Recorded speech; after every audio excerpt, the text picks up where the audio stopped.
Camille? Camille? Ano naman? Ay, umuwi ka na pala.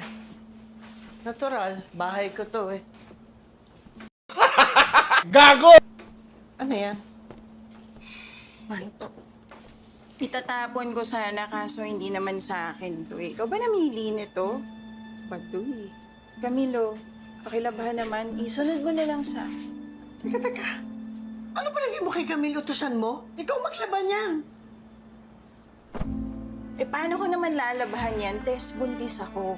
Hindi ako pwede mapagod. Anong palagay mo kay Camille? Busog?